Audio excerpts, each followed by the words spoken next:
Quinn exiting, there are no black women coaches currently in the WNBA. And everybody trying to stomp on each other. It's reckless for Matt to dismiss it as a cash grab. They're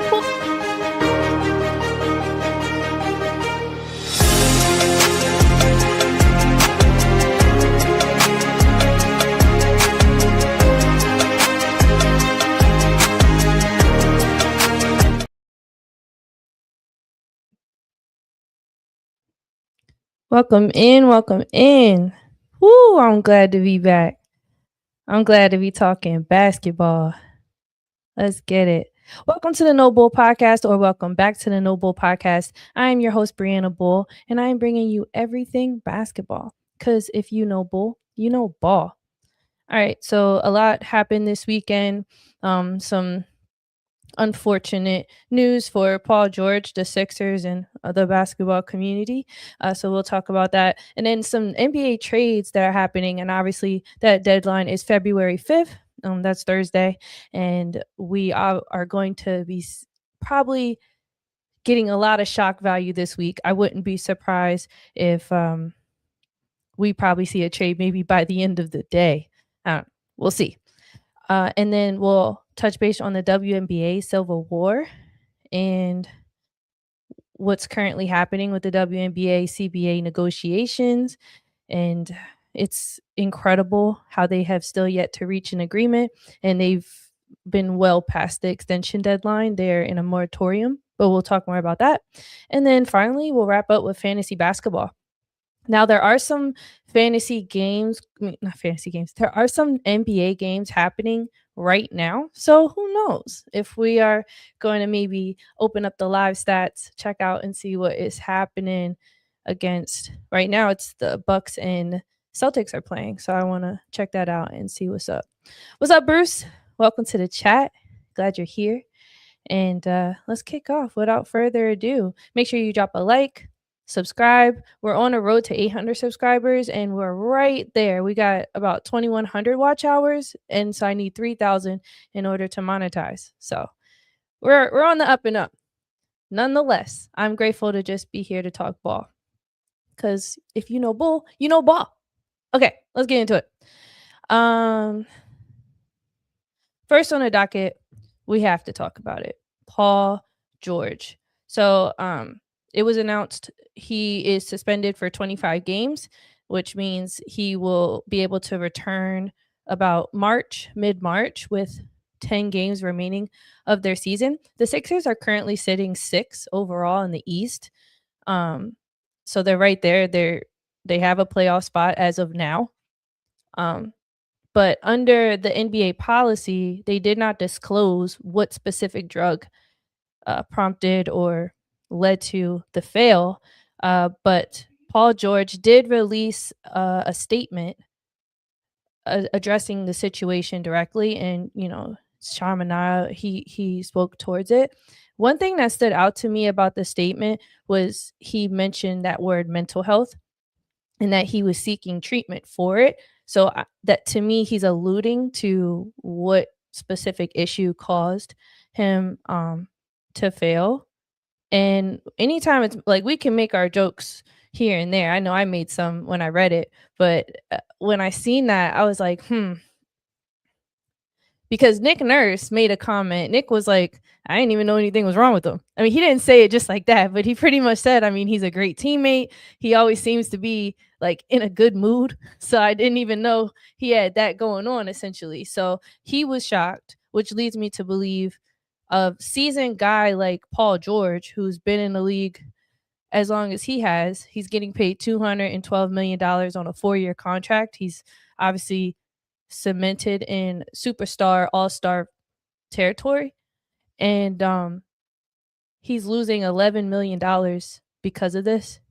And if you're a guy who's a leader on the team, a veteran on the team, because I would say as a whole, the Sixers, I think it's a good balance between new and older guys, but it's newer guys that are leading the charge for the Sixers. And Paul George definitely was probably that old head on the team. And so for Nick Nurse to say he didn't notice, it starts to make me wonder, did the other guys not notice either that Paul has something going on? And so I'm really curious if that's ever going to leak or if we're ever going to find out what it is, because I think there would be a great opportunity for Paul George to be raw and authentic with us about what the NBA players are going through on a day-to-day basis. I know men, if you ask a man, he's always going to say he's good. Very rarely do you hear men complaining about their circumstances or completely open to what's truly going on with themselves. But it's just unfortunate that Paul is going through this and it has to be on the spotlight. But let's talk basketball though, because what does this mean for the 76ers moving forward? Now, we know at the beginning of the season, Paul George and Joel Embiid were not there, and Tyrese Maxey, VJ Edgecombe, and even Andre Drummond, they were holding it down. And guys like Dominic Barlow, Jabari Walker, they also had Jared McCain had made his return. I'm missing, what's that guy? He's out on the wing. He's more of like a shooter for them. Let me pull up the roster. I mean, they were making it do without Joel and Paul. So then when they did make their return back to the floor, we got to see that the big three with Tyrese Maxey, Joel, and Embiid, and then have all their other players filling in. And I looking at the Sixers playing, because I got to see them play live this year. Super grateful. I would say that they still have a lot of fundamentals to work on. They do not box out, and it doesn't look like that's really changed for them. Let me just make sure. They don't box out, and they're actually not that big. And so with them losing Paul George, they're losing size. And Paul George is a two-way player. So defensively speaking, it looks like Dominic Barlow might take on that role because he's listed as a power forward / center.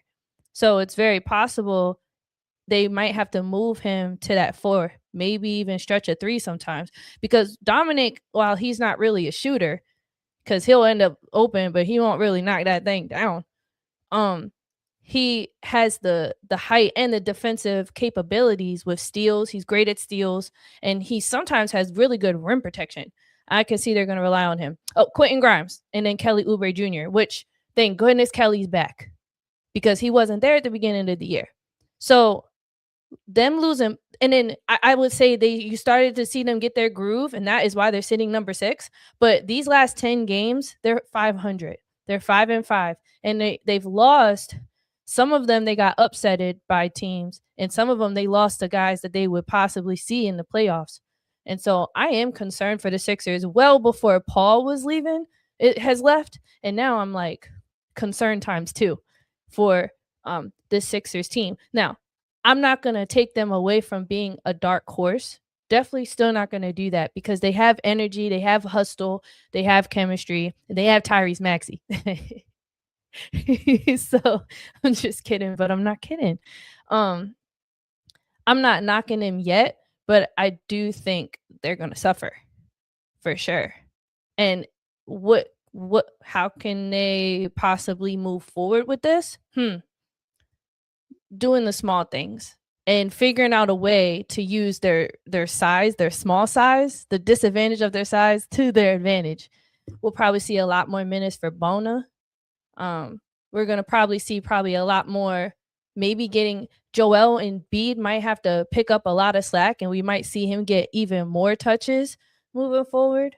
So I'm not too, what I'm hoping happens out of all of this though is it puts them at an advantage when Paul George does return, and that might be an energy spark for them when they're right there at that moment. And we'll see, are they in the play-in, are they in the playoffs by that time? I don't know. I think they do need to accelerate the development of their younger wings. It's very important that what was that guy's name? I totally stopped looking for him. Trent. They got Trendon Wofford, who will hit that 3, man. Let's continue to accelerate him. And then they have Justin Edwards. He's not really good for anything, I'll be honest with you. They hide him on defense. He's and when he's out there, he's just pretty much that guy if they have that extra swing to hit the 3. But I don't see him moving as often as he's not like very active offensively. He's not like moving all around the place. But yeah, if they can develop Justin Edwards, continue developing Trendon, Quentin Grimes remaining consistent, these guys, it's important for them that they are focused on at this moment so they can step up and take place and kind of make things happen where Paul George would have filled in for sure. So, man, damn, Paul. Okay. Still love you though. If you haven't already, make sure you drop a like. I appreciate everyone in the chat. Happy Transformer was good. If you're still here, Dane, what's going on? Happy to see y'all, man. But let's move on to the next topic. Just remember, if you know bull, you know ball. Okay. Our second topic for today, there were a number of trades happened yesterday. And in my lower third, recent league movement, are these moves enough to matter? I'm not gonna lie, I was kind of underwhelmed, but if this is how we're kicking off the trade, we haven't seen an exciting trade since the Hawks trade with Trae Young and CJ McCollum. So this trade that just came, maybe I'm just underwhelmed. I maybe because I'm like waiting to see what's happening with Giannis. And also I was kind of shocked to see that Darius Garland was not included. So then I'm like, are they considering keeping Darius Garland? I don't think it makes sense to keep Darius Garland since now they have Dennis Schroeder and Keon Ellis. To me, that means Darius is on his way out. Cause that's like Dennis Schroeder would be that. Maybe I know Donovan Mitchell is a shooting guard and Darius Garland was their point guard. So if you bring a guy like Schroeder in, are you doing it so you can have more depth? And because I thought you were going to keep focus, I thought Cleveland was going to keep focusing on Craig Porter Jr. or Jalen Tyson. But then again, I know Craig Porter, he's a bit smaller. And I think he was being relied on to carry any load as a point guard. And it's definitely not enough for playoffs just to have Craig Porter. So having Dennis Schroeder has now elevated their defense for sure. And then offensively, I mean, you can't sleep on Schroeder. So I'm curious to see what does this mean for Darius Garland? And are they working on another deal, or are the Cavs are they done? Like, is this it for this? Like, what do y'all think? Very curious to hear what your thoughts are. Make sure you drop your take in the chat. And then obviously Keon Ellis, again, another defensive-minded player. And I thought Keon, when he was on the Kings and then he got traded, where did he go? The Nets? No, not the Nets. Where was he at?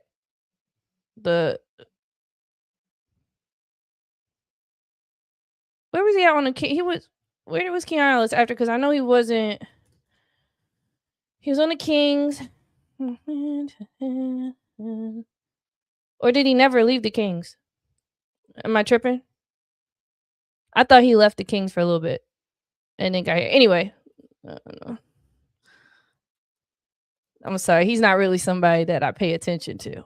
No shade to Keon Ellis. Oh, he went to Florida.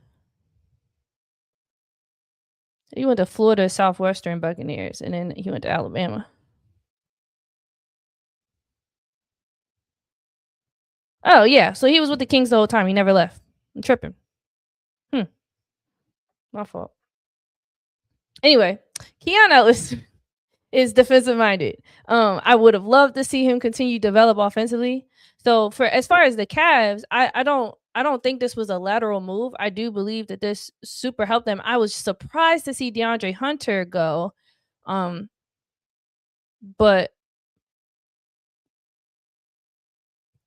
I don't know what the Kings are thinking. I'm not sure. I'm not really sure what the Kings are thinking at all. Maybe they're happy that Russell Westbrook has produced the way he has this season. Sometimes can be inconsistent. But Keegan Murray, where's he been? You know, I'm not really sure. And them getting DeAndre Hunter, it begs the question, then that talk with Malik Monk, is Malik going anywhere? Because I think it would behoove them to keep Malik at this point. I'm not really sure where the Kings are going with this. So that kind of confused me. I'm not gonna lie. See what y'all think.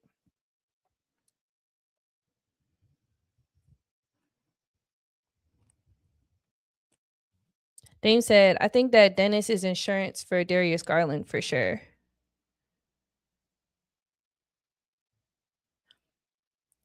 I do believe I it may be possible because I know they have Lonzo Ball on a 1 year contract. So after this year, he'll be out of there. Maybe they are preparing for their yes, they want to make a playoff push and to be contenders. I don't think they fell out the conversation for being title contenders this year, the Cavs. I do think they're simultaneously preparing for next year as well, where you won't they're gonna shake this team up. You're not gonna see because after all these trades they made, they have yet to take anybody out that hasn't been in their core for the past 3 or some years. Like it's not like they took a Jared Allen out or an Evan Mobley or a Spider and still Darius. Like I feel like those four, that's if you take one of those out, that's when you're really shaking up this roster. And they haven't done that. I just think Darius is on his way out. And I think by this deadline, either they're gonna wait to the summer or by this deadline, we're gonna see Darius gone. I'm just surprised. I was really, really surprised to see that. But they're preparing for that. And if they're not going to re-sign Lonzo, then yeah, having Keon Ellis and Dennis Schroeder makes a lot of sense. And I like that for the Cavs. Don't think it does anything for the Kings. If anything, I think it hurt them a little bit. But hey, and then I wanted to just talk. I I wouldn't say the whole Dario Sars because I believe Dario Sars on I think he was on the Wizards at one point and he actually was doing okay. Like they played him and then he went then they sent him to Denver for a little bit. He's played for the Sixers, the Wolves, the Suns, OKC, the Warriors, the Nuggets, and then the Kings. And then now the Bulls. So he was on Denver. Okay, no, he never played for the Wizards. Maybe I was thinking of Danny Avila. My fault. The Denver Nuggets, they did not play that man at all. He barely got burned. And then he went to the Kings. Now the Warriors used him a lot. He played in almost 64 games for the Warriors.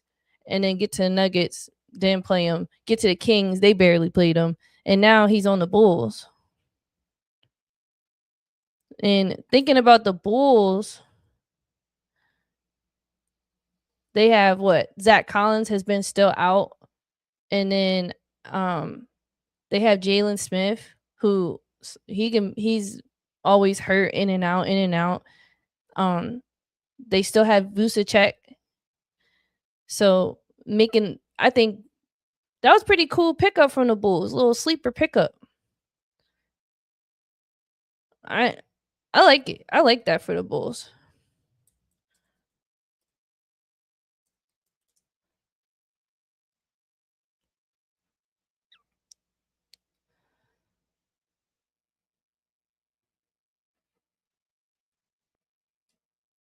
They're definitely a guard heavy team.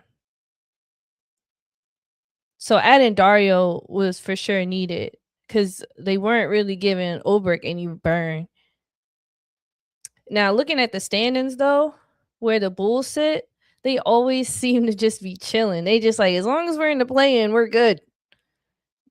We're cool. They're like we cool with the play-in. They always like finish 9th, 10th. Right now they're sitting 9. They're 24, 25. They're like, you know.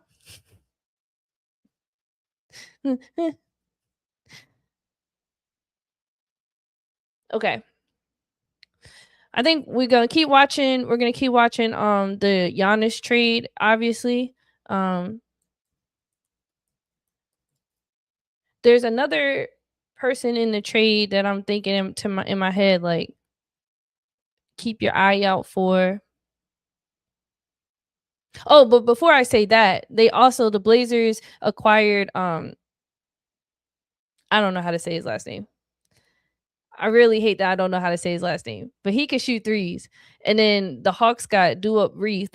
So they traded a guard for a center, and then the Hawks also got two future second round picks for 2027 and 2030.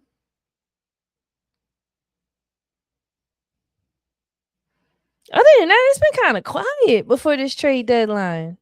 It's been real quiet. Oh, I saw talks. Okay, so let's talk about rumor mill talks possibilities. Karl Anthony Towns could be leaving the Knicks. Giannis could be leaving Milwaukee. Uh Darius Garland, like I said, could be leaving Cleveland. We saw um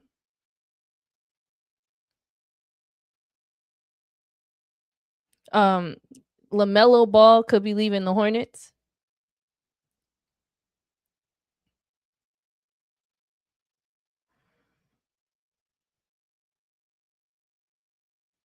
My computer is moving really slow today.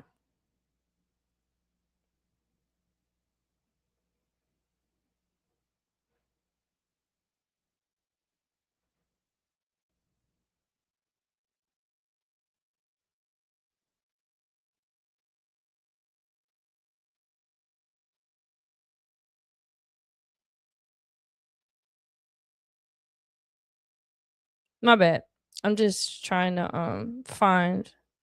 There's one more that I'm tripping. I just can't remember.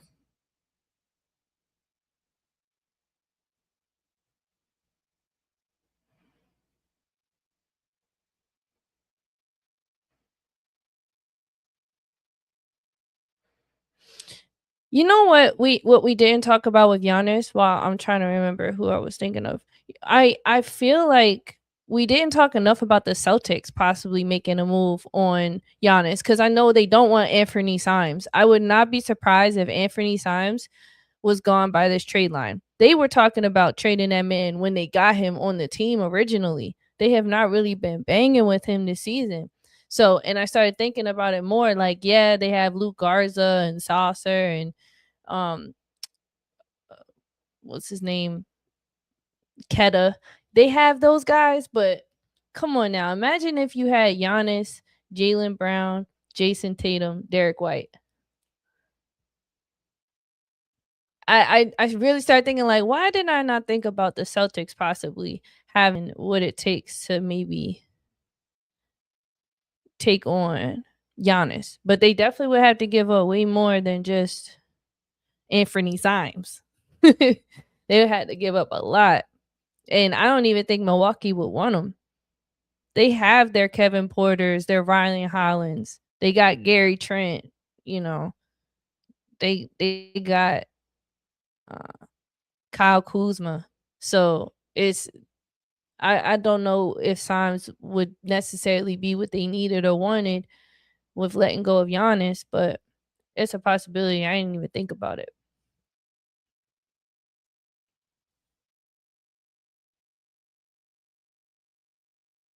Oh, and then obviously there were some talks with the Pistons looking for people, but I don't see why the Pistons would want to shake anything else up from what they got. I think they should just try to rock out with what they have.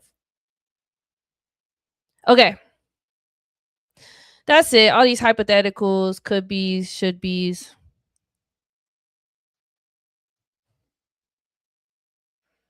We are going to move on to the meat and potatoes of the stream, which is the WNBA Civil War. And what's the latest on what's going on with the WNBA CBA negotiations? Um, it's Let's run it down because we haven't talked about it. I haven't streamed in like a month, and it's not like anything's happened in a month, and that's why I really want to talk about it. But tomorrow, our reports that tomorrow it's going to be NECA, Kelsey Plum, and Nafisa Collier, all three representing the Women's National Basketball Players Association, which is their union. And then it's going to be Kathy Engelbert and other members of the WNBA committee, and then a few specific owners of the team, which means like NBA people are going to be there because let's be for real, the NBA pretty much owns the WNBA. And so that's what's happening tomorrow for them to finally hopefully reach an agreement, because the CBA officially, like the deadline for that, the extended deadline ended January 9th. So right now, both sides, since we've passed the extension, they both had agreed to a temporary moratorium, which is like a status quo period to prevent chaos, such as so right now the free agency is paused and qualifying offers and franchise tags are halted.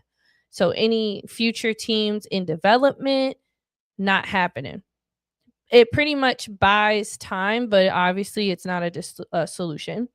But during Christmas week, the WNBA submitted a formal proposal. So the women's union, at first, right now, they have 10% revenue share. They wanted 50%.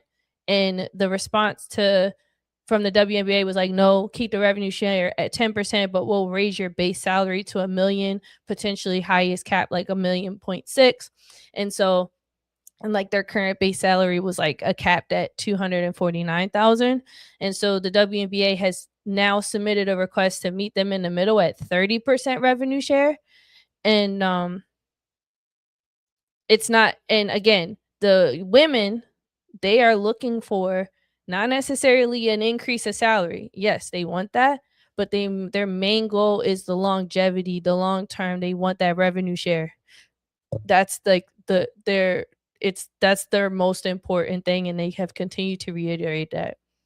Now, in January, in this month, they stopped speaking. There was no talks really happening.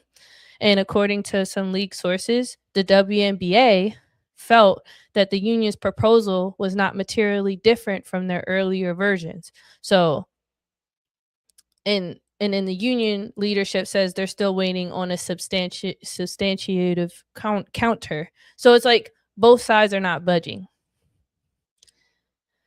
And the momentum of the negotiation essentially slowed down. So now we're in early February. I mean, happy February 1st. And they finally have this meeting set up for tomorrow. And it's scheduled in New York. And I don't believe everything's going to get resolved tomorrow. I just don't. The season is supposed to kick off in April. Looks like it's getting pushed back to May. They can't keep pushing it back and pushing it back, by the way. If they do, it's going to impact the network media deals that they currently have.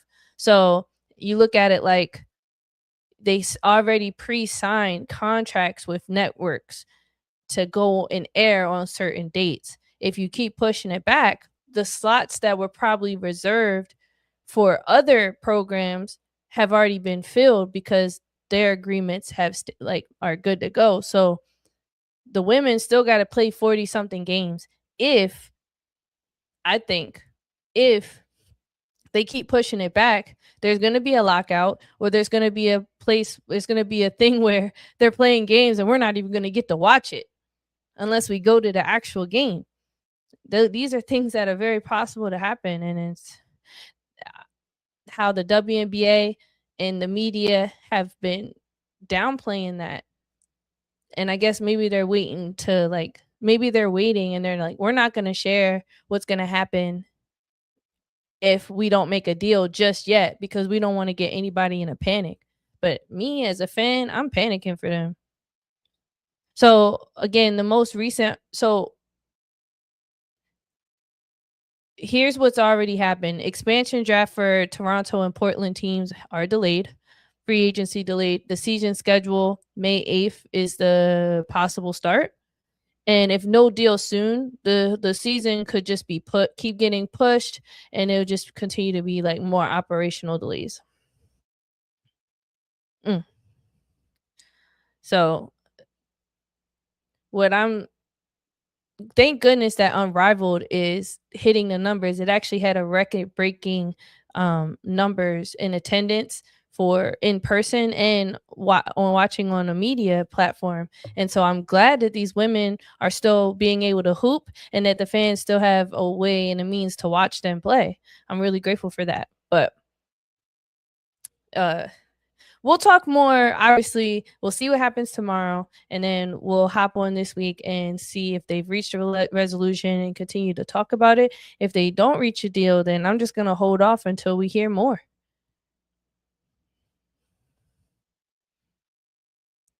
Okay, let's move to.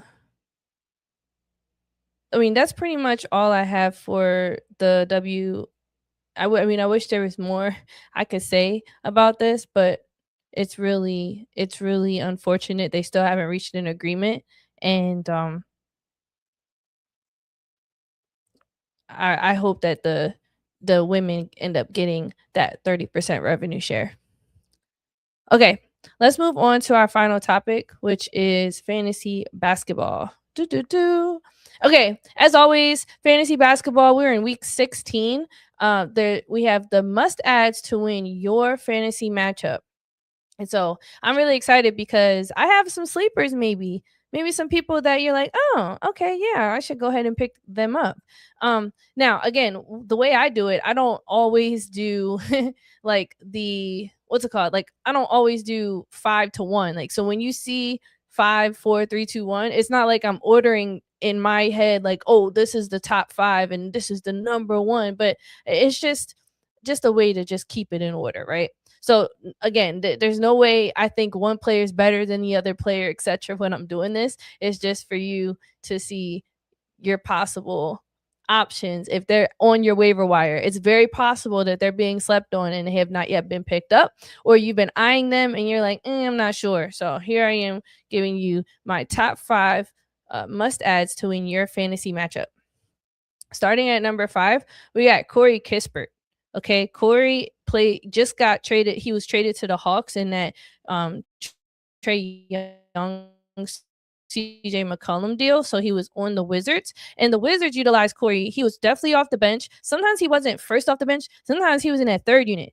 And so him now being on the Hawks in the games that he's played, he's pretty much doing the same thing, filling the same shoes. And I noticed with the Hawks when Jalen Johnson isn't playing, for example, recently, it was Corey Kispert that ticket was punched. And he's a small forward and a shooting guard. And he still has good length on him, but he's primarily brought in as a shooter for sure. He comes in, can shoot the ball. He guards okay. And he's not really like a ball handler, but he'll run the floor if the team wants to run the floor. So Corey Kispert averaging 9.3 points per game, 1.6 assists.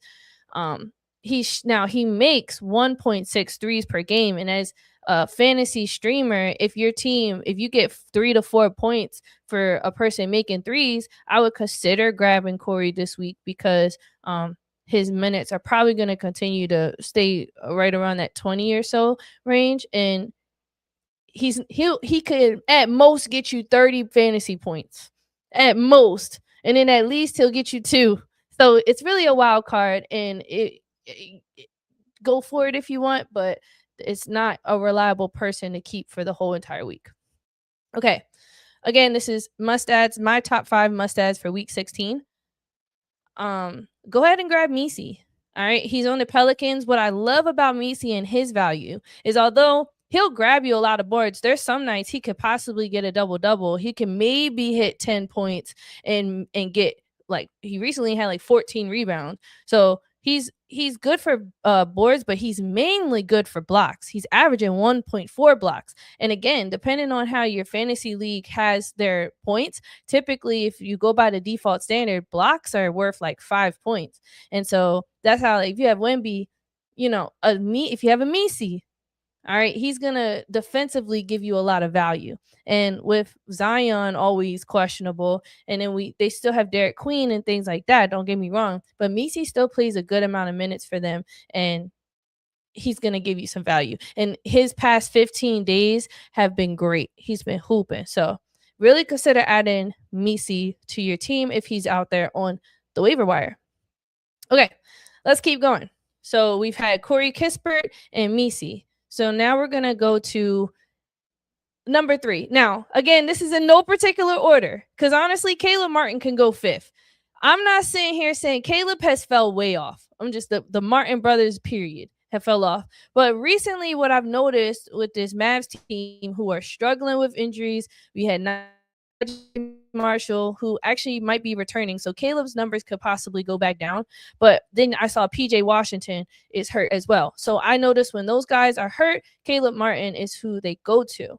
And so I want to keep in mind, though, these stats are for his last 7 games, not his season stats. He's had an awful season. He is not even, they barely played. He was hurt. He's barely played. But I do believe he could see an uptick in minutes if they continue to have injury issues. Yes. I see a comment. It says Caleb is garbage. I agree.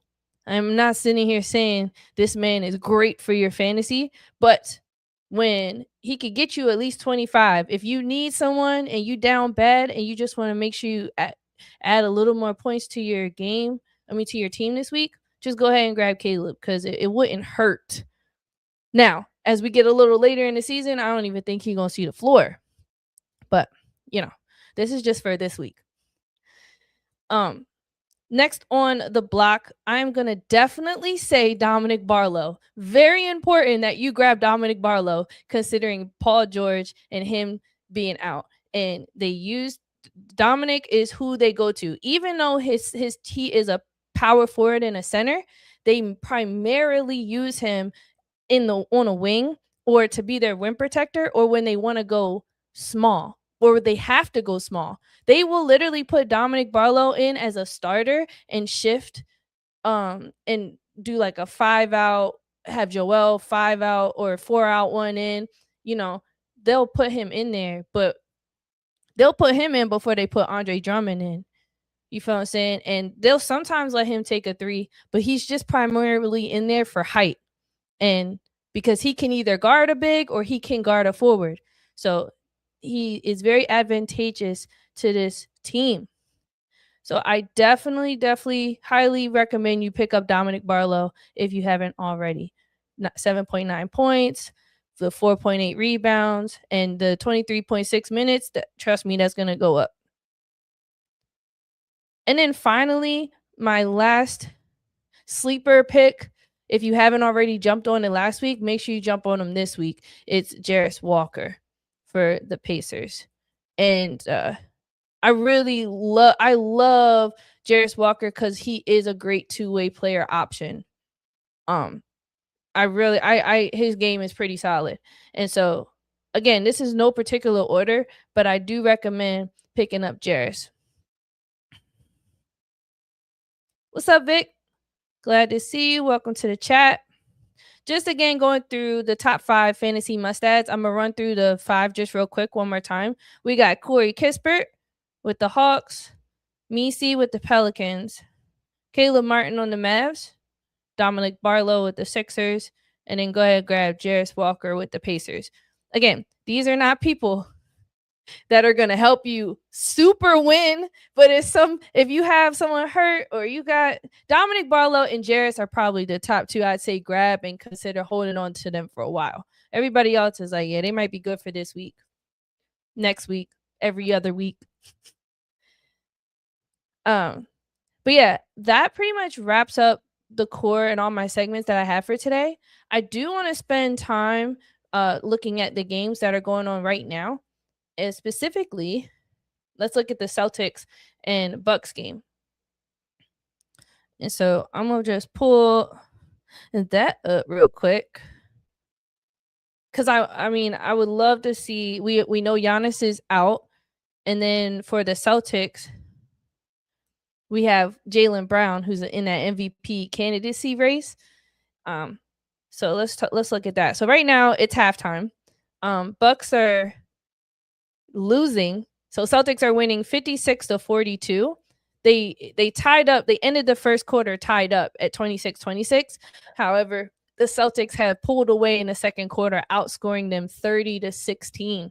Ryan Rollins, or is it Ronald Rollins? I always get Ryan Holland or Ronald Holland from Detroit and then Ryan Rollins. I always get them mixed up, bro. I mean, I don't know. Their names are very similar. But Ryan Rollins has 14 points right now, and Jaylen Brown has 8 points and 9 rebounds. So he's definitely ready to hit that double double. Um, let's look at the box score. I mean, you want me to share my screen? Because I'll definitely share my screen.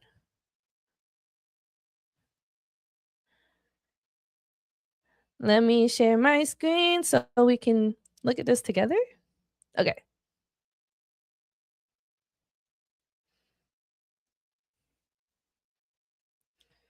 All right. I'm gonna share that.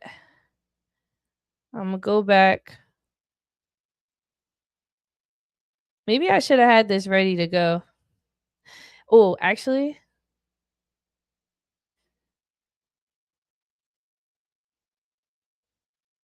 hold on. Bear with me. Bear with me. I feel like I had another layout one that was better.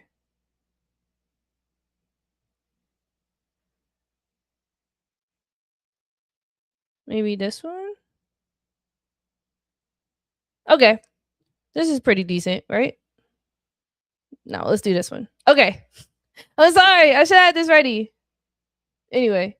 Okay. So we have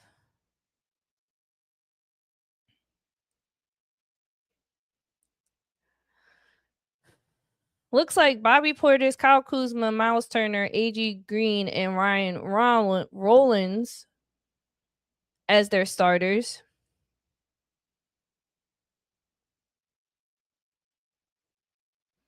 They don't really use the bench that much, looks like, but we'll see what happens in the second half. I mean, just looking at this lineup, because Miles Turner, we already know how Miles plays.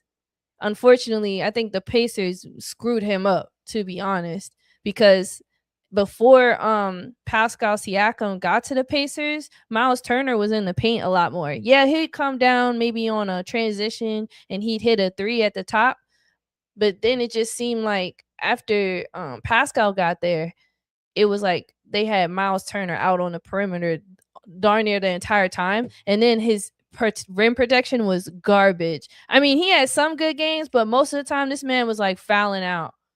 And look, he has 2 fouls already. Wouldn't be surprised if he ended the game with like 5, the way he plays defense.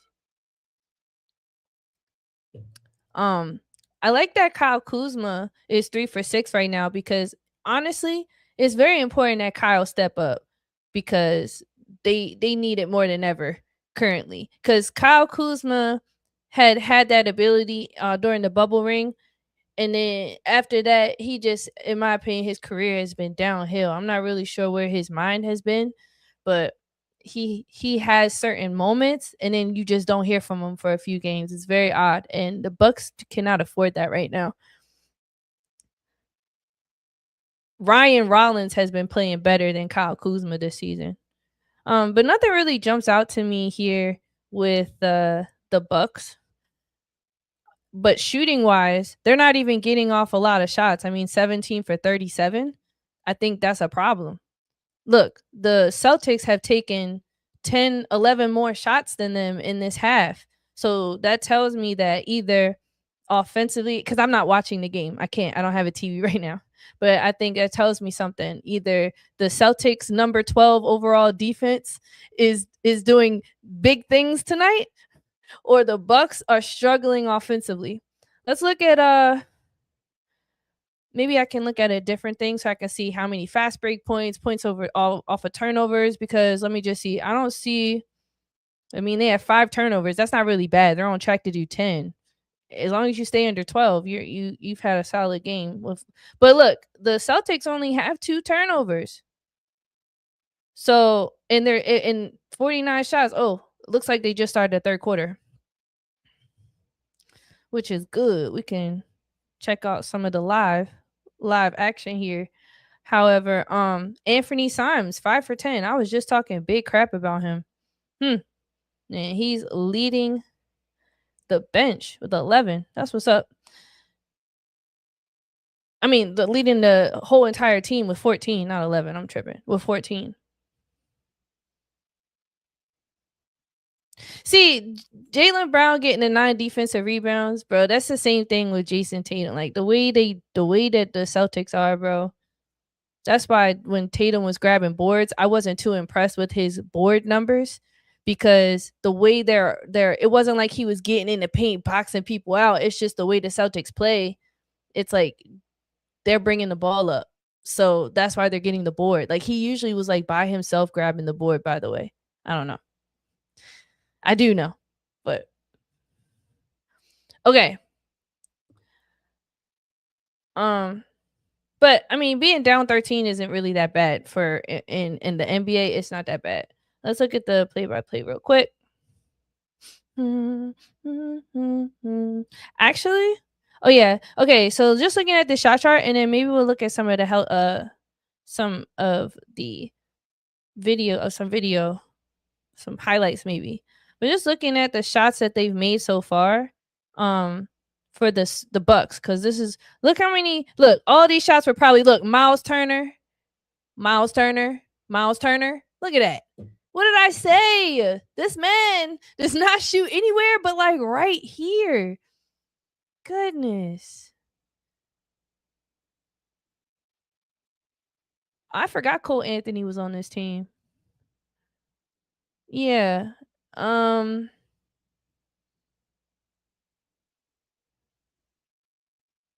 Look at that. I like what did I say? That's so funny. Looks like the Celtics are getting an enormous amount of shots here at the top of the key. And getting a lot of shots in the paint. Okay. Bucks just called a timeout. Derek White hit 11-foot shot. See, look, Derek White, defensive rebound. Most of the time, you're going to see Derek White, Jaylen Brown, and then when Jason Tatum was playing, whoever is the point guard for this team, they're the one who's going to grab the rebound and go. So, I mean, if you look at rebounds, don't be too impressed when they get that many rebounds because that's just how the Celtics system is. Works out for them. Okay. Let's see. What other games are on today? I'm just gonna check the chat real quick. It's a pretty chill day. I feel really chill today. It's not too much going on in the chat. I've been really chill today. I ain't got too much going on. That's the only game live right now. We got a good lineup today though, because I really want to see this Lakers Knicks game. Definitely gonna be tuning in for that. And then the Clippers Suns game is gonna be really good. Because Paolo Banchero has finally woken up. I don't know what happened because I heard Paolo and the coach have not been getting along. So, but he's woken up somehow. He's snapping back into it. I'm excited to see them play with the Spurs, but the Spurs have a really good home record. But it could end up being a really good game, and the Magic could possibly come out on top. And then we got Cavaliers and the Trailblazers, which I think could be a decent game, solid game. And then Thunder and Nuggets.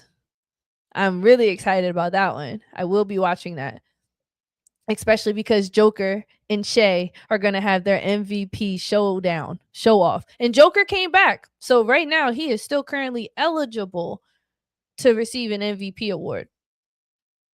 So this game is going to be super great. I know Jamal's playing, Peyton Watson, even though Joker came back, Peyton Watson still took a good amount of shots in the last game that we haven't really seen him take in a long time. And with Christian Braun out still, we had Tim Hardaway Jr. getting a lot more touches, and then Aaron Gordon's out. So I don't imagine Peyton Watson moving out of the starting lineup anytime soon. They're still going to like really rely on that guy to get a lot done for them despite Joker's return. Honestly, it's a good day of basketball. I'm gonna do some predictions. Let's see how accurate I am. So this Nets Pistons game, I think Michael Porter Jr. is out tonight, and they have a couple guys still out tonight. So I'm gonna go give it to the Pistons. Even if Michael Porter Jr. was playing, I think I would still give it to the Pistons. They're gonna force probably a lot of turnovers for the Nets, which they struggle with, and so I'm not really worried about I'm gonna go ahead and give it to the Pistons. Now, this Bulls and Heat game, I have been liking what the Bulls have been doing lately, and but I think it's a home game for the Heat. Ah, a part of me is thinking go with the Bulls. Matter of fact, let me just check the injury report. Cause is Josh Giddey still hurt? Hold on, let's take a look. I know Trey Jones is hurt, and I'm not saying Trey Jones is like super crucial, but he is important for their team. Kevin Herter's questionable. Jalen Smith is out. Josh Giddey's out. Yikes. Dario Saric just got traded, so he's not playing. Trey Jones is out. Zach been out, but still. I'm gonna go ahead and go with the Heat. Jaime Jaquez has been hooping. Andrew Wiggins hooping. So, despite the Bulls still having Kobe White, I'm sorry, but it's not enough. Kobe White and Nikola Vucevic, Ayo Dosunmu, I don't think they're gonna have what it takes to go. Is Norman Powell still hurt? Let's go to that. Hold on. Let's go to Norman Powell, Miami Heat, real quick. Davion Mitchell's gonna play. Probable. Jovic is down. Yeah. Oh, and then Norman is listed as questionable, but it's for a personal reason, so he probably won't play. And then we probably never gonna see Terry again. That was just a joke, but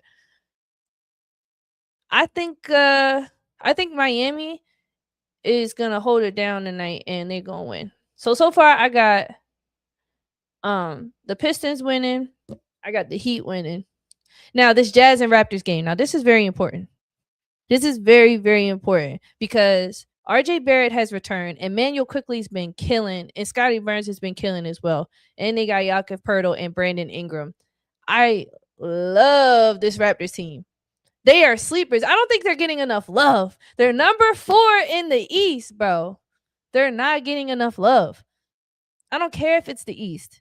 They weren't number 4 last year or the year, but like they have really good pieces. They just don't have a bench because Sandro Mukalavici is not going to get it done for that.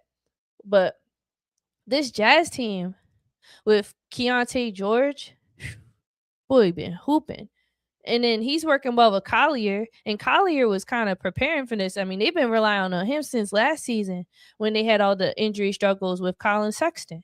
So now that Colin's gone, Collier has definitely stepped up. And Lauri Markkanen, I think as much as I love the Raptors, it's very possible.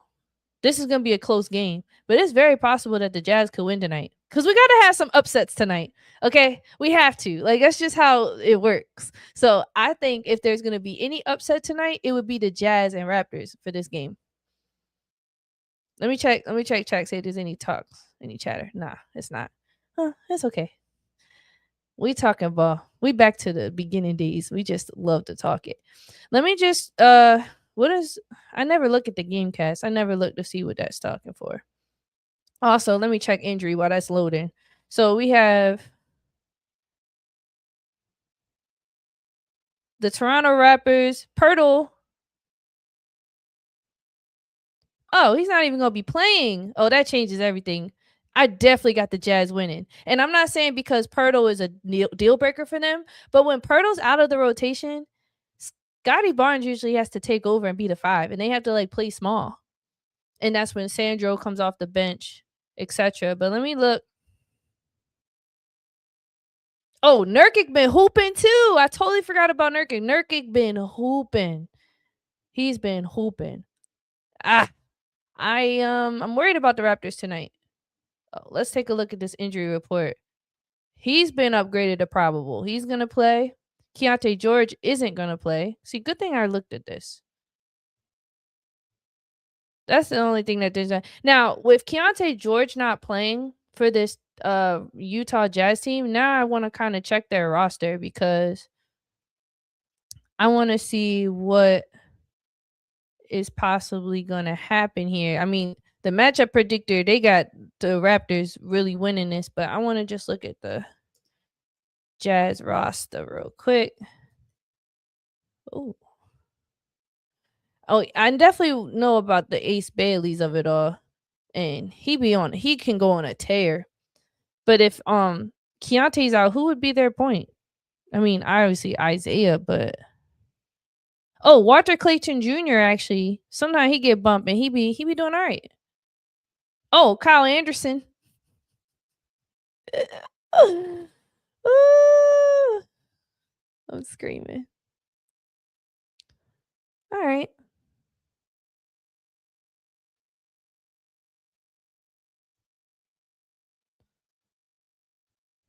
They could pull it off against them. They really could.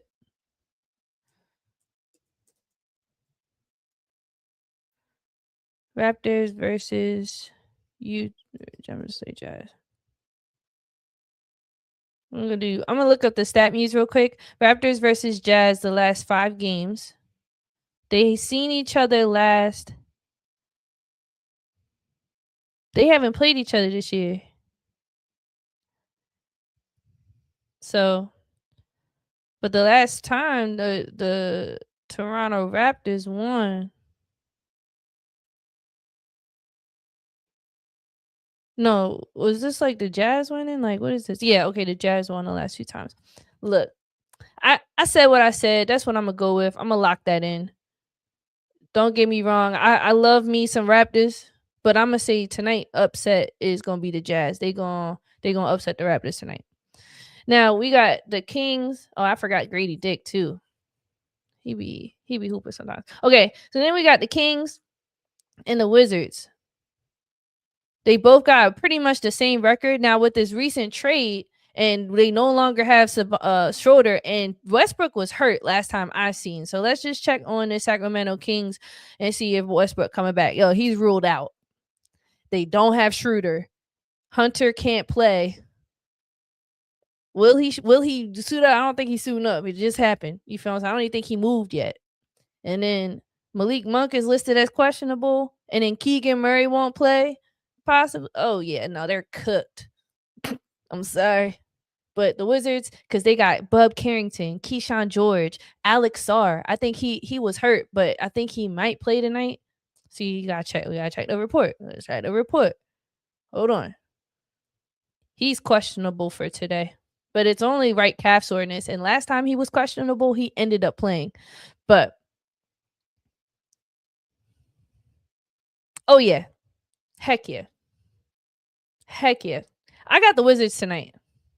And it's not just because the Kings are hurt and down bad.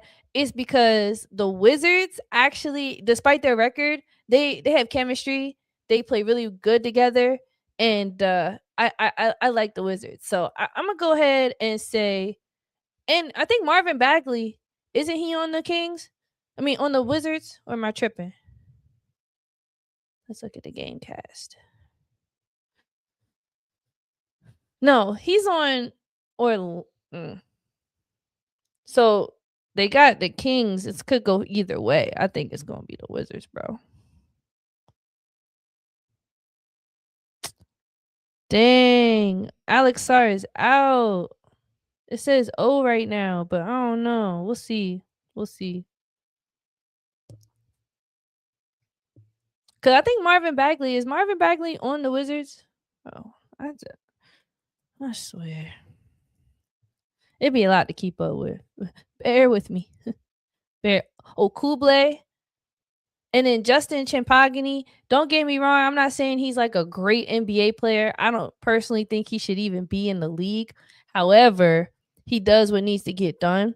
And considering the current state of the Wizards, he's like one of the best they got right now.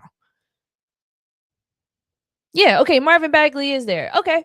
So Marvin Bagley, Alex Sarr, if he is playing versus Sabonis and that new young guy, what's his name? Maximo or Maxine. He been hooping too. So I feel like these matchups are gonna be relatively chill. I'm gonna go ahead and give it to the Wizards. I think they're gonna win tonight. Okay. Let me just recap. Let that load. Oh wait, I should have kept that up. Okay. So again, I got Pistons. I got I got the Heat. I got Pistons, the Heat. The Jazz are gonna upset the Raptors. I got the Wizards are gonna win this one. And then this Lakers versus Knicks game. I'm so excited. Okay. I'm so freaking excited. Okay. So the Lakers and the Knicks. Damn, this is gonna be a tough one because actually, I don't think it's gonna be a tough one. I don't think it's gonna be a tough one because I'm gonna take the Knicks. I'm gonna take the Knicks. I got them beating the Lakers because Karl Anthony Towns. Well, just thinking about their matchup, I think it's a pretty good matchup, but I do believe that the Knicks have a way better defense than the Lakers overall. And I'm not sure if Austin Reeves is coming back tonight. If Austin Reeves come back tonight, I don't know. Maybe I have to think about this a little bit more. The predictor got the odds in favor of the Knicks, and so does DraftKings and all the other stuff. I don't care about that. I don't care about that at all. I'm thinking about the physicality. I think the physicality is going to be there on both ends, but I think the Lakers are always vulnerable in the places that Jalen Brunson thrives in. I wouldn't be surprised if Jalen Brunson had 30 plus points tonight because I've seen the Lakers. They're very vulnerable, not necessarily in the paint, like all the way in the paint, but more so like that free throw line area. For some reason, they have a very hard time. Oh no, there is no for some reason. It's Luka, and what I'm hoping that the Knicks do is use that pick and roll to their advantage and really attack Luka. I really hope that they do that, bro. It's easy, simple. But of course, Luka is not going to be sticking Jalen Brunson. Come on now. Come on now. I wonder what the potential starting lineup could be tonight, though. So they got it in the preview. Yeah. Let me just make sure there's no crazy injuries before I start making these assumptions. So you always gotta check the injury report, man. Oh man, Bronny James is out. What are the Lakers gonna do?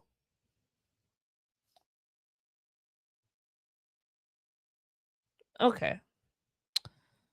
Let me check the Knicks element. Miles McBride won't play. Yeah. Cause that OG Anunoby, the Josh Hart of it all, the Karl Anthony Towns against what? DeAndre Ayton? And then so it's gonna probably be Mitchell Robinson, DeAndre Ayton. I'm taking Mitchell Robinson every time. DeAndre Ayton is not gonna be able to get up with Mitchell Robinson. There's no way in the world that's happening. Heck no. Because DeAndre Ayton is lazy. He's lazy and the Lakers messed up picking him. Like, oh, they really messed up picking him. I got Mitchell Robinson. This ain't the DeAndre Ayton that was drafted, y'all. This is 2026 DeAndre Ayton. I'm taking Mitchell Robinson over him. I don't care. And then who else they probably going to start if Austin doesn't play? They might start Rui, possibly. I still taking OG Anunoby over Rui Hachimura, bro. Absolutely. And then Jalen Brunson over Luka. Okay. I don't know. Cause Luka, I can't deny Luka, but I also can't deny Jalen Brunson. I mean, I think he's like the top 5 points in the league right now.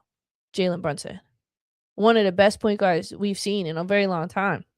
And then who's gonna stop Karl Anthony Towns? I mean, they got LeBron. Come on now. Yeah, I got the Knicks winning tonight for sure. But I think hopefully it's gonna be a good game. We can't have no BS tonight, fellas. Please. Okay, so I got the Knicks.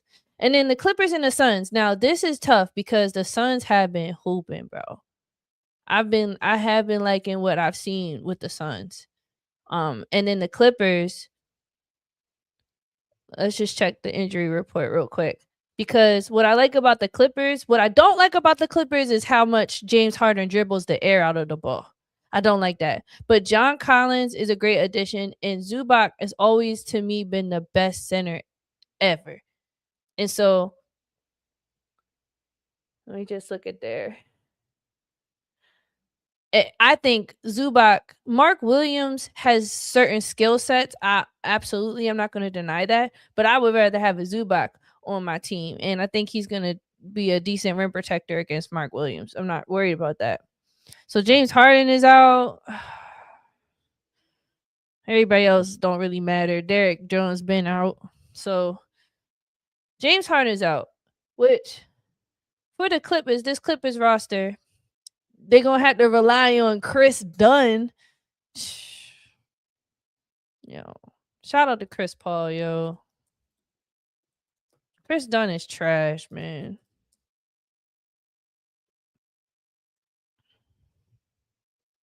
I keep forgetting about Brook Lopez, but Brook is so old, and he'll just be shooting threes. Really don't like. I don't like Brook Lopez and what Ty Lue be doing with him. Bogey's out. Bogey got sent to the G League. He not even supposed to be here right now. And then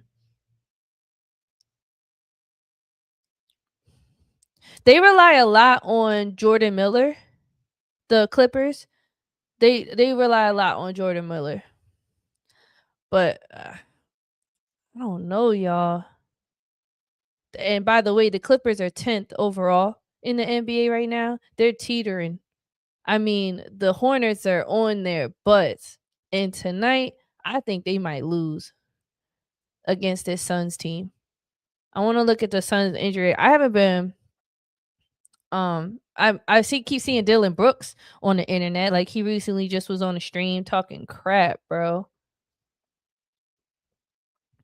So they're not gonna have Jalen Green or Devin Booker, but I don't think it matters. The Grayson Allens of them all, like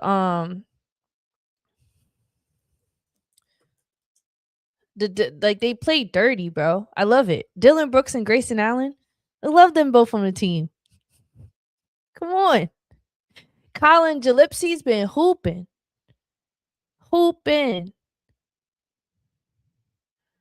We see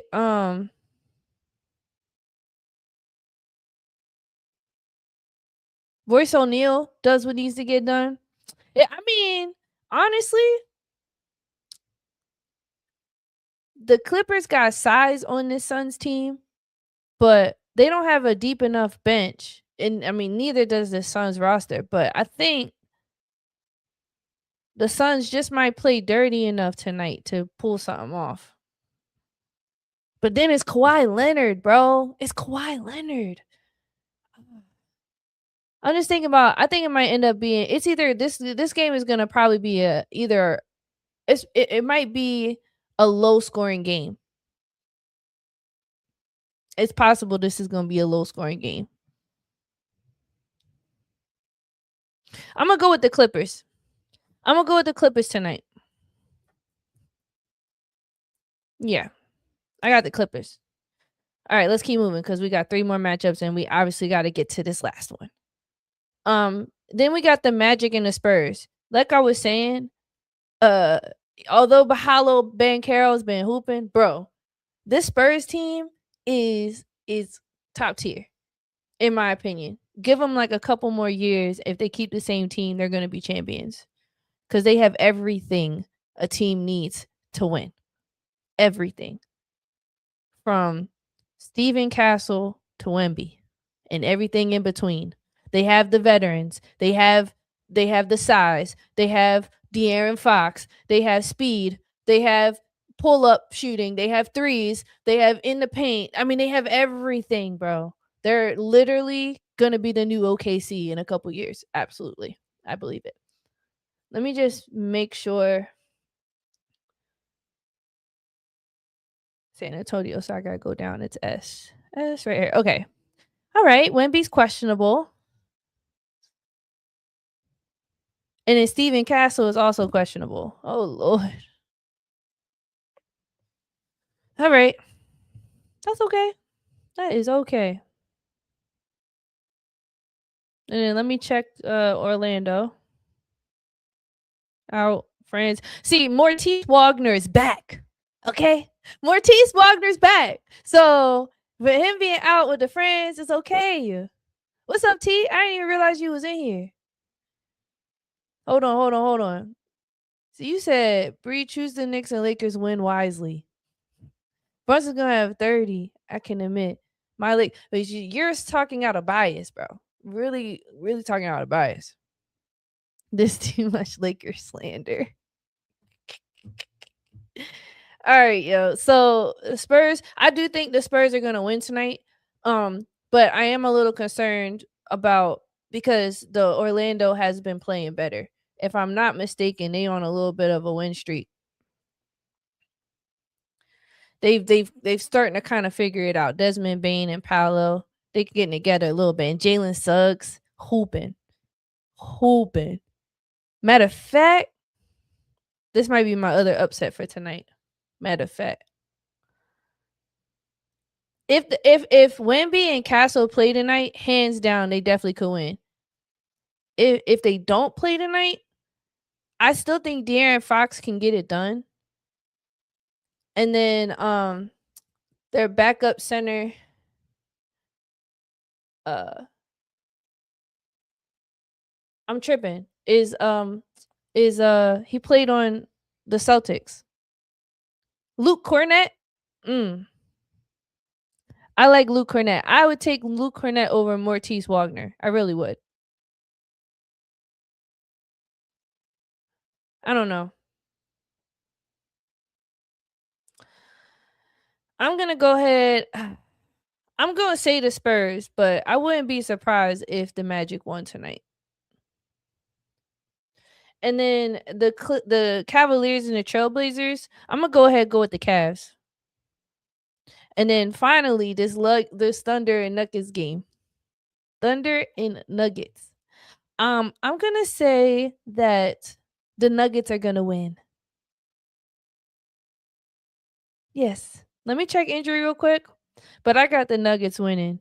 They just got Joker back, and they're back to triple double basketball, but I think him coming back didn't make or break or hurt anything for them, and they've already been playing well without him. So I don't see that changing up tonight.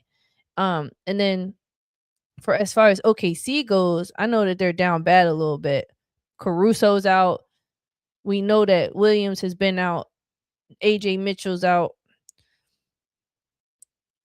Unless Joker comes out and doesn't plays like has the worst defensive night for himself, I think this OKC's team is gonna have to hit a lot of outside shots. And because Jamal Murray is solid out there, Tim Hardaway's pretty tall, bro. He gets it done. And Peyton Watson is also great defensively. I think they're gonna be able to keep up with and shut the Thunder down. And I think the Nuggets are gonna come out on top tonight. So that's my rundown. Again, I got the Pistons, I got the Heat, I got the Jazz upsetting the Raptors, even though I love the Raptors. And then I have the Wizards beating the Kings, the Knicks beating the Lakers. Did I say Clippers?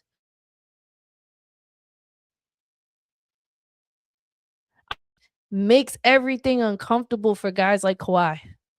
And then Grayson Allen's the same way. And the way the Clippers play, they don't go hard. Like they play pretty, bro. They play like real just chill and not really care. Whereas though the Suns be playing like rah rah rah. So if the Suns can score, I think the Suns could win tonight. I'm gonna go with the Suns. I'm gonna change. If I say Clippers, I'm gonna go with the Suns.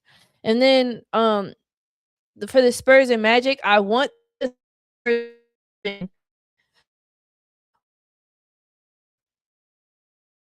it takes to survive it past the first round of the playoffs. Like it's very important for this game. I think is a big deal for them. And if Wemby and Steven don't play, it could be a close game. And then The Cavs and the Trailblazers, I got the Cavs. And then last but certainly not least, I got these Nuggets beating the Thunder tonight. I'm locking it in. We're going to come back and see. Because if you know bull, you know ball. Joker going to play unrestricted anyway. That didn't stop that man from getting a triple-double.